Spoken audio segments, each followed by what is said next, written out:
कल standard costing start किया था हमने। स्टैंडर्ड कॉस्टिंग का मतलब बताया था मैंने। स्टैंडर्ड मतलब क्या था?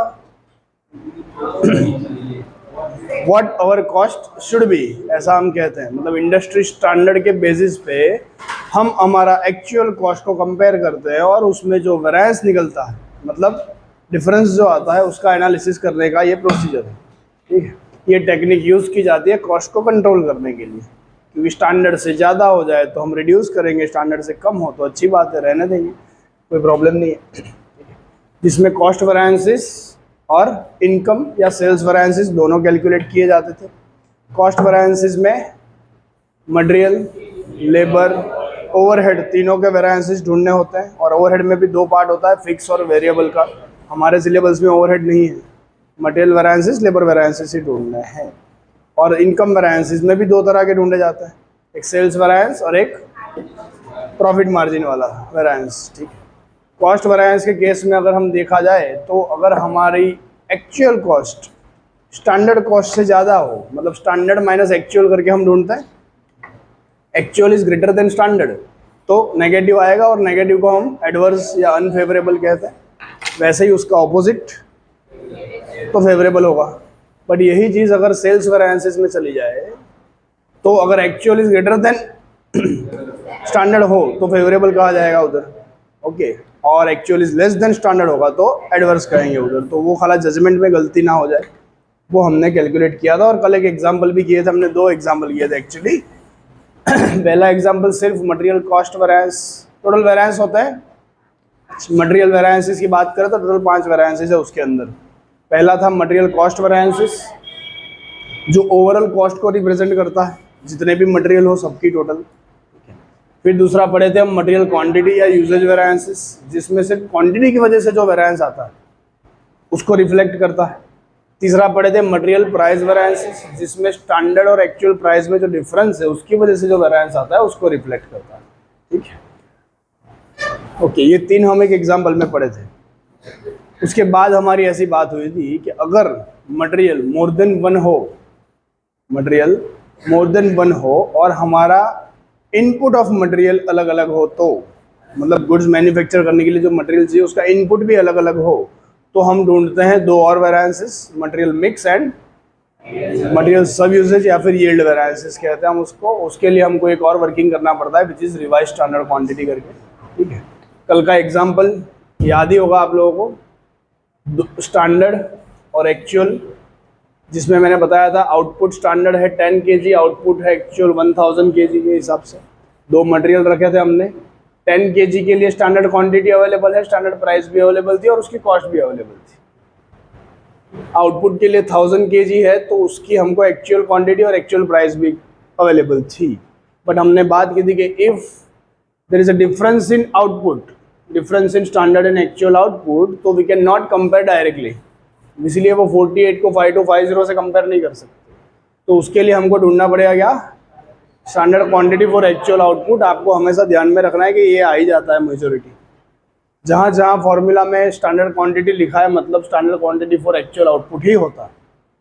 ठीक है, standard quantity for actual output हमने कैलकुलेट किया था कि इफ़ 10 kg आउटपुट हो तब एक का मटेरियल 8 kg था, तो इफ़ 1000 kg आउटपुट होगा मतलब एक्चुअल जितना, तो हमारा आउटपुट कितना होगा, सॉरी स्टैंडर्ड क्वांटिटी कितनी रिक्वायर्ड होगी रॉ मटेरियल की।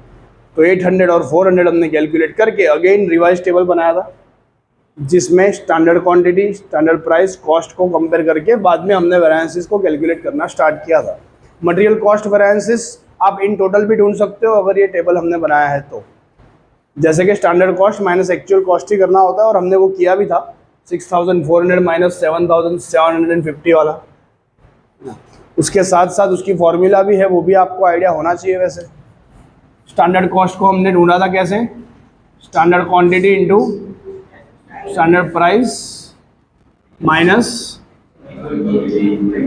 इनटू एक्चुअल प्राइस, ऐसे फॉर्मूला लगा के भी ढूंढ सकते हो। बट अगर ऐसा करते तो हमको मटेरियल ए का और बी का दोनों का सेपरेटली कैलकुलेट करके टोटल करते थे। बट अभी हमने जुगाड़ लगाया, डायरेक्ट टोटल ही कर दिया, ऑलरेडी सब किया हुआ था। है सही है, वही S Q into S P करके हमने ढूंढ चुके हैं, ए क्यू इंटू ए पी करके हम ढूंढ चुके हैं। तो टोटल में ही वेरिएंस निकाल दिया हमने। देखा था कुछ नेगेटिव फिगर आई थी, इसलिए इसको एडवर्स कहा था। ठीक है, नेगेटिव फिगर आई थी इसलिए हमने इसको एडवर्स कहा था। उसके बाद मटेरियल क्वांटिटी वेरिएंसेस ढूंढे थे हमने। क्वांटिटी या यूजेज वेरिएंसेस में हमने बोला था कि सिर्फ क्वांटिटी की वजह से जो वेरिएंस होता है उसको हम कैलकुलेट करते हैं। इसके लिए उसकी फॉर्मूला थी standard quantity minus actual quantity into standard price. Price को वही रखते हैं, खाली स्टैंडर्ड क्वांटिटी में से एक्चुअल क्वांटिटी माइनस करते हैं। उसकी फॉर्मूला मैंने अलग तरीके से भी लिखवाई थी आपको, SQ into SP minus AQ into SP ऐसा करके, ठीक है। फॉर्मूला वही होती है, खाली चेंज होता है एक्चुअल प्राइस की जगह पे स्टैंडर्ड प्राइस, सही है। अगर उसको भी उस बेसिस पे देखना हो तो फिर हमने A का 800 हमने जो कैलकुलेट किया था वो, और एक्चुअल 750 था जब वो माइनस करके देखा इंटू स्टैंडर्ड प्राइस से, तो A और B दोनों का कैलकुलेट करके टोटल करोगे, you will get the answer material quantity variance. वैसे ही मटेरियल प्राइस वेरिएंस ढूंढा था हमने जिसमें standard price minus actual price into actual quantity. हम खाली इधर दोनों केसेस में स्टैंडर्ड की जगह पे एक्चुअल क्वांटिटी को ले लेते हैं, उस बेसिस पे हमने उसका वेरिएंसेस निकाला था और दोनों का वेरिएंसेस निकाला, कुछ आंसर आया, वो भी एडवर्स में ही था। और हमने वो भी बताया था कि ये मटेरियल कॉस्ट वेरिएंसेस के दो पार्ट हैं, material quantity and material price variance. उन दोनों का अगर आप टोटल करोगे तो आंसर हमारा मटेरियल कॉस्ट वेरिएंस होना चाहिए, तो we can do verification over that. तो आपका आंसर सही गलत आपको पता चल जाता है कि मैथमेटिकल एरर होगी तो पता चल जाएगी, ठीक है। उसके बाद हमने जब एग्जाम्पल देखा तब 800 हमारी स्टैंडर्ड क्वांटिटी थी मटेरियल ए के लिए, 400 हमारी standard quantity for actual output था। ये ध्यान रखना मैं जो बोल रहा हूँ वो कि किसके साथ मैच कर रहा हूँ मैं, इनपुट के साथ। और इनपुट भी कौन सा लिया मैंने, जो दिया हुआ था ओरिजिनल वो वाला इनपुट नहीं ले रहा हूँ। हमने जो कैलकुलेट किया standard quantity for actual output, उस इनपुट को कंपेयर करते हैं एक्चुअल इनपुट के साथ, है ना। Standard quantity for actual output था हमारा 1200 और एक्चुअल इनपुट था 1250। तो दोनों में इनपुट डिफरेंस होने की वजह से हमको कैलकुलेट करना होता है रिवाइज्ड स्टैंडर्ड क्वांटिटी। तो उसमें हम अज्यूम करते हैं कि भाई इफ 1200 kg के टाइम पे हमारा मटेरियल 800 kg रिक्वायर था, तो अगर एक्चुअल इनपुट जितना हमारा इनपुट होता 1250 तो कितना होता करके 833 कैलकुलेट किया हमने। बी का भी सेम कैलकुलेशन 417 kg निकाला था। इसको कब कैलकुलेट करते हैं, when standard and actual input is different और मोर देन वन मटेरियल भी हो, ठीक है, फाइन। इसके बेसिस पे दो और वेरिएंसेस कैलकुलेट होते हैं, material mix variances and material yield variances या सब यूसेज वेरिएंसेस। मिक्स वेरिएंसेस और यील्ड ये किसके दो पार्ट है, क्वांटिटी या यूसेज वेरिएंसेस के ही दो पार्ट है। इसी फॉर्मूला में हम पहले एक बार revise standard quantity minus actual quantity into standard price कर रहे हैं, सेम ही था। और दूसरी बार एक्चुअल क्वांटिटी की जगह पे रिवाइज स्टैंडर्ड क्वांटिटी करते थे। और वो क्यों करते थे वो भी बताया था मैंने एक्चुअली कल, कि SQ minus RSQ minus AQ करके हम जो डिफरेंस निकालते हैं, जैसे इधर हमारा SQ माइनस AQ का डिफरेंस था तो टोटल डिफरेंस था 50 का, है ना। बट RSQ माइनस AQ करने से डिफरेंस कितने का हुआ, 833 माइनस 750 83, है ना। तो 83 पॉजिटिव डिफरेंस हो गया, ओके। और SQ माइनस RSQ करके 800 माइनस 833 हुआ, मतलब माइनस 33 का डिफरेंस हुआ। तो 83 माइनस 33 तो अल्टीमेटली 50 का डिफरेंस हो ही जाएगा। वो कल हमने बी के बेसिस पे मैंने आपको बताया था कि 400 माइनस 500 मतलब 100 होते थे। तो अल्टीमेटली इसी के दो पार्ट है, एक बार 417 माइनस 500 करोगे तो 83 आते थे, तो बाकी 17 जो बचे वो इधर ही मिल जाएंगे आपको 400 माइनस 17 करके, ठीक है, 417 करके। तो it is like that only, समझ में आ रहा है। उसी के दो पार्ट है, तो अल्टीमेटली इन दोनों का जब टोटल करोगे आपको मटेरियल क्वांटिटी वेरिएंसेस का आंसर मिलता है। तो रेगुलर जब एग्जाम्पल करते हो तब तो आपको ओवरऑल वेरिफिकेशन लास्ट में ही करने की रिक्वायरमेंट है, इधर बीच में करने की जरूरत नहीं है। इसमें भी मैंने वही लिखा था, बट MQV की जगह पे MMV प्लस MY भी लिख सकते हैं। फाइनली हम we will get our answer. तो इस तरह से मटेरियल वेरिएंसेस कैलकुलेट करने थे C8। क्या है क्या नहीं है अभी एनालाइज ही करना है आपको, ये टेबल देखकर ही, ये टेबल ही बनाना है आपको। पहले तो पहला फोकस वो होना चाहिए, पहला फोकस डायरेक्ट वेरिएंस नहीं ढूंढना, पहला फोकस है ये टेबल क्रिएट करो, अपने आप वेरिएंस हाथों में आने लगेंगे। स्टैंडर्ड आउटपुट इन टन दिया हुआ था 1 ही है स्टैंडर्ड आउटपुट, और बाजू में एक्चुअल आउटपुट दिया इन टन 80 टन है। फिर standard quantity of material units 25, मतलब 25 यूनिट्स ऑफ मटेरियल चाहिए होंगे एक यूनिट आउटपुट के लिए, और उसकी प्राइस दे रखी है हमको 2। ठीक है, एक्चुअल में आपको दिया है मटेरियल परचेस्ड, मटेरियल प्राइस दिया हुआ है, पे टोटल दिया हुआ है 9000 जो पे किया वो। Opening stock of material is there and closing stock of material is there, मतलब अगर एक्चुअल मटेरियल प्राइस मुझे चाहिए तो actual material cost divided by quantity purchased करूंगा तो मिल जाएगी ना, मतलब 9000 बाय तो 3 रुपये तो मिल जाएंगे, तो एक्चुअल प्राइस तो है ही मेरे पास। और आपको पता है जब भी आप अकाउंटिंग करो या कॉस्टिंग करो या कुछ भी करो, मटेरियल परचेस्ड को हम नहीं लिखते कभी, मटेरियल कंज्यूम्ड को लिखा जाता है। डायरेक्ट मटेरियल कंज्यूम्ड, आप जब मटेरियल पढ़े, आप जब लेबर पढ़े, आप ओवरहेड पढ़े, आप कॉस्ट शीट पढ़े, कॉस्ट शीट में भी डायरेक्ट मटेरियल जो लिखा जाता था सबसे पहले, तो डायरेक्ट मटेरियल कंज्यूम्ड लिखा जाता था। पढ़े हो ना कॉस्ट शीट, तो उसमें डायरेक्ट मटेरियल कंज्यूम्ड लिखा जाता है, ना कि परचेज लिखा जाता है। और कंज्यूम्ड कैसे ढूंढते हो आप? यस, ओपनिंग स्टॉक प्लस, अगर प्रोडक्शन होता तो प्रोडक्शन लिखता, बट परचेज है, माइनस क्लोजिंग स्टॉक। ओपनिंग कितना था? 100 परचेज और क्लोजिंग 2500। ये क्या आया मेरे पास? डायरेक्ट मटेरियल कंज्यूम्ड, यही था वर्किंग अपना। तो हमको जो कैलकुलेशन करना है और एक्चुअल क्वांटिटी लेनी है वो लोगे 2500, ना कि 3000। ये एक छोटा सा पॉइंट था, ठीक है। इतना हो गया, एग्जाम्पल हो गया, अभी कुछ बचा ही नहीं आपके लिए।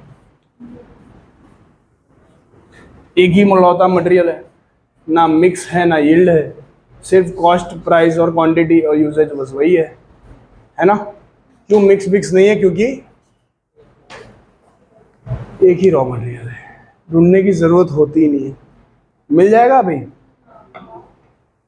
आराम से। 21 करते हैं, एक नहीं दो नहीं 3 मटेरियल वाला ही करते हैं। From the following information calculate MCV, MPV, MQV, MMV and MSUV. ठीक है, सभी ढूंढने हैं, मतलब 5 मटेरियल्स दिए हैं हमको 3, A B and C. Standard mix is already given, quantity, rate, total, actual mix is also given.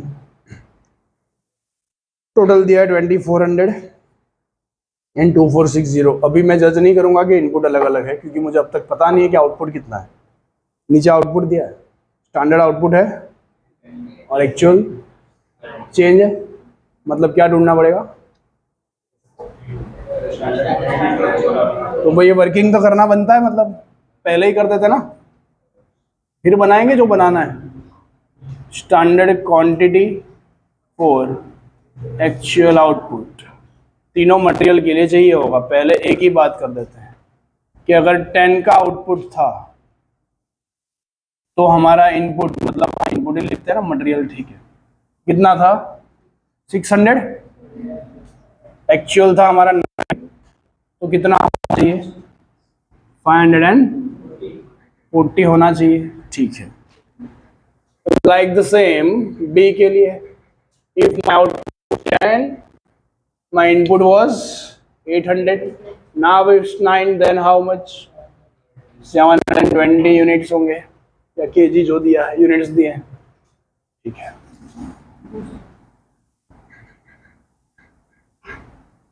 सी में भी देख लेते हैं, 10 तो 1000, 9 तो 900 ही होगा ना, कैलसी की जरूरत भी नहीं इधर तो, ठीक है।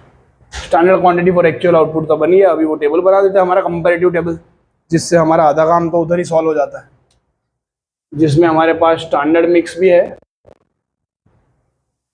और एक्चुअल मिक्स भी होगा, दोनों में क्वांटिटी, रेट या फिर प्राइस और कॉस्ट। एक्चुअल में भी क्वांटिटी, रेट और कॉस्ट। मटेरियल ए, बी और सी तीन है आपके पास। ए में क्वांटिटी कितनी लिखोगे अभी?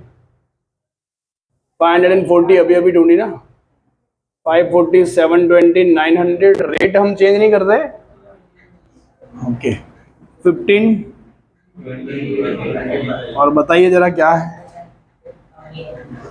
8।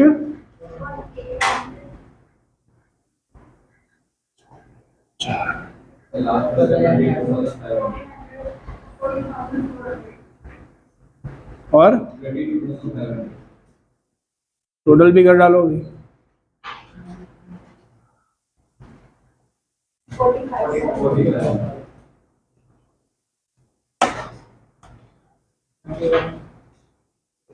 2160। एक्चुअल क्वांटिटी में तो मुझे कुछ करना नहीं है, जो दिया ही हुआ है सब एक्चुअली। 640, 950 एंड 870, टोटल था 260। रेट भी दिया हुआ था हमको 17, 19 एंड 26। मल्टीप्लाई करने की जरूरत नहीं है, वैसे सब दिया ही हुआ है, सीधा लिख देते हैं। 10,880, 18,050 एंड 22,620। टोटल विल बी, इतनी इन्फॉर्मेशन तो हो गई। अभी इसकी ही मदद से हम आराम से MCV, MQV, MPV ढूंढ सकते हैं। ढूंढ जरूर सकते हैं, बट हमको टेबल बनाने के बाद तुरंत पता भी चला कि इनपुट अलग अलग है। तो मिक्स और यील्ड वेरिएंसेस ढूंढने के लिए हमको रिवाइज स्टैंडर्ड क्वांटिटी का वर्किंग करना पड़ेगा। आप चाहो तो ये तीन पहले वो स्टैंडर्ड ढूंढने के बाद भी वो वर्किंग कर सकते हो, और आप चाहो तो पहले भी कर सकते हैं। ठीक है, पहले कर देते हैं। ठीक है,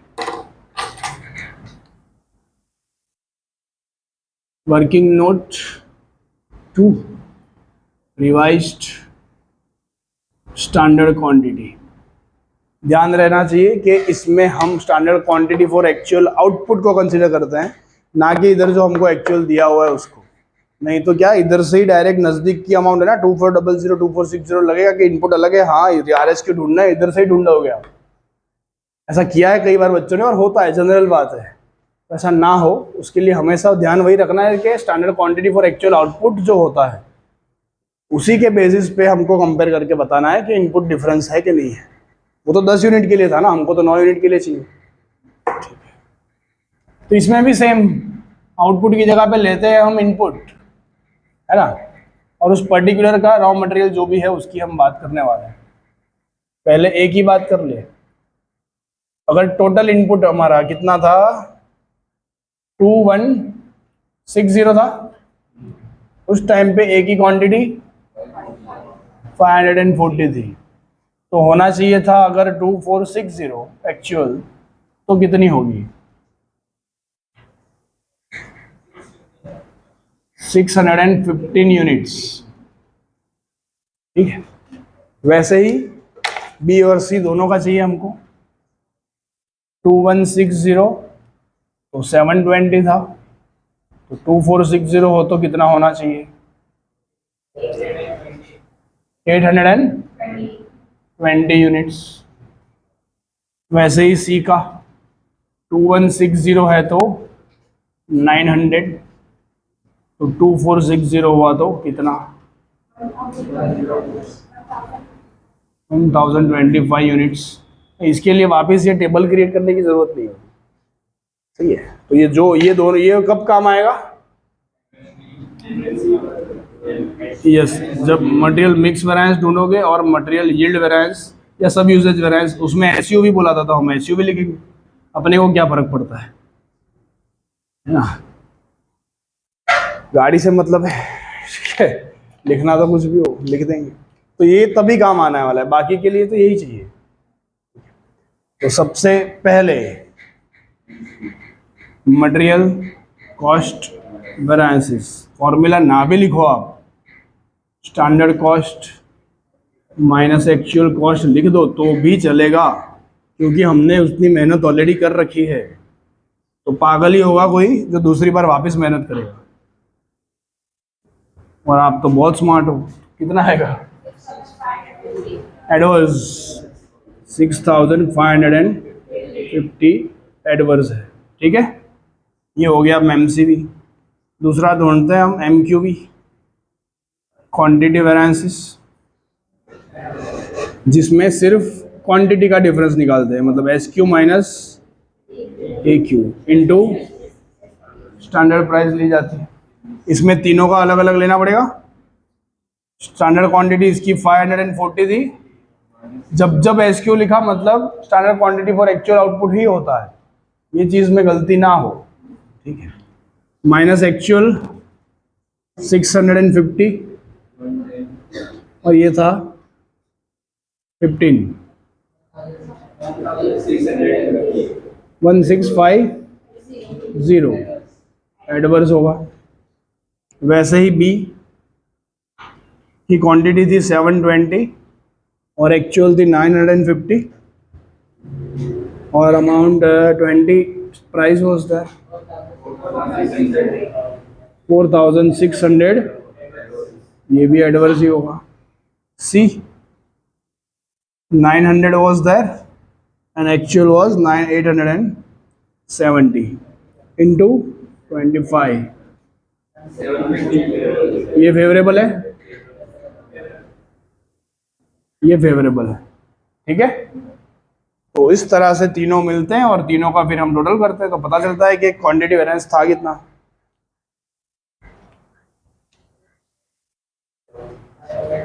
टोटल ये दोनों प्लस करो और इसको माइनस करो, 5000 एडवर्स ऑब्वियसली। ठीक है, ये क्वांटिटी था, वैसे ही प्राइस ढूंढेंगे अभी। हाँ बेटा,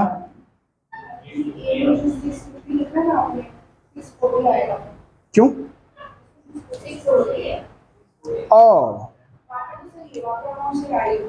तो इधर 640 होना चाहिए था। सही है, एग्जाम्पल का अमाउंट ही गलत लिखी हमने। वाह, तो बताओ इसमें चेंज होना चाहिए, मतलब 1500 हो जाएगा। ठीक है, थोड़ा सा 10 यूनिट का भूल थी, मतलब 150 का प्रॉब्लम होने वाला है। तो ये 5350 150 और कम हो जाएंगे,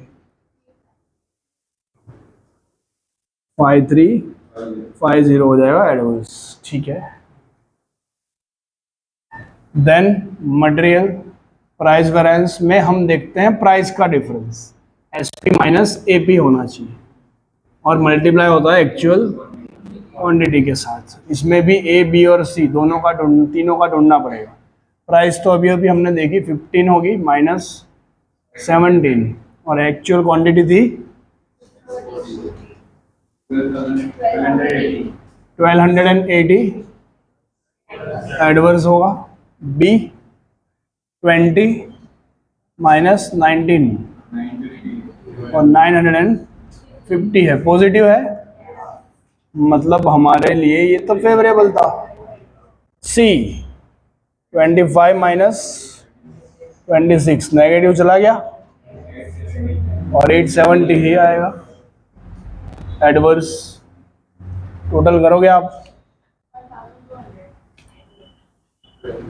1200 एडवर्स हो जाएगा। अगर आपको वेरीफाई करना हो तो अभी भी वर्बली तो कर सकते हो आप। 5350 1200 का टोटल करोगे, आंसर आना चाहिए था आपका 6550, आ ही रहा है। अच्छा, इधर तक तो आप सही जा रहे हो, कोई प्रॉब्लम तो है नहीं। चलो ठीक है,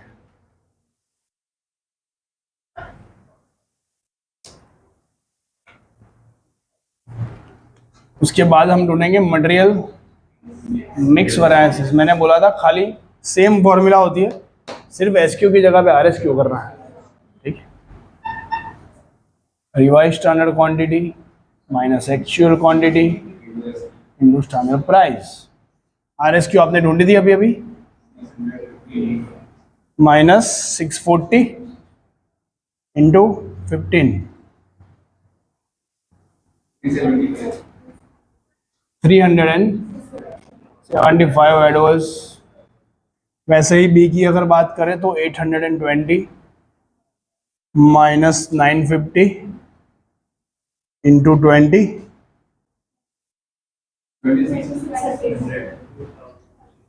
ये भी एडवर्स ही है।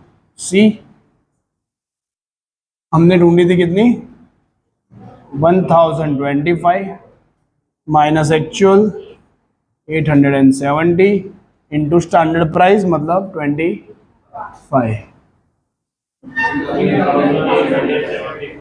327।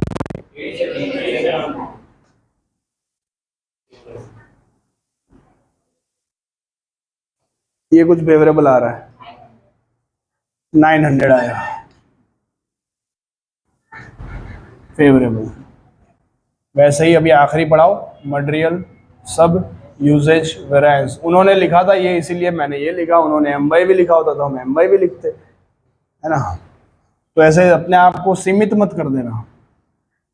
जिसमें हमने पढ़ा था यही है, खाली एक्चुअल की जगह पे RSQ हो जाएगा, बाकी तो वही फॉर्मूला होती है। तो आपको कुछ भी याद रखने की जरूरत नहीं, अपने आप हो जा रहा है। SQ माइनस RSQ होगा इंटू स्टैंडर्ड प्राइस। ए SQ था उसका 540, RSQ 615 इंटू 15,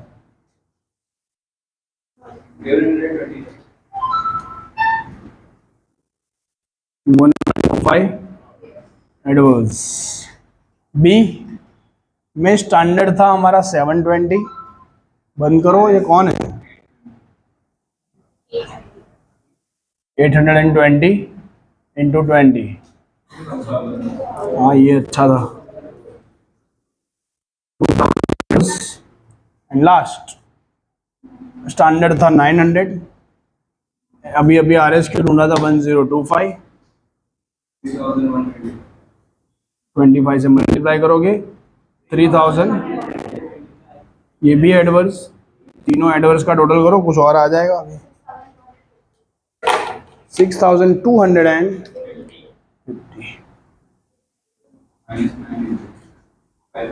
सब एडवर्स। अभी आप वेरिफिकेशन कर सकते हैं, है ना, वेरिफिकेशन कर सकते तो हैं।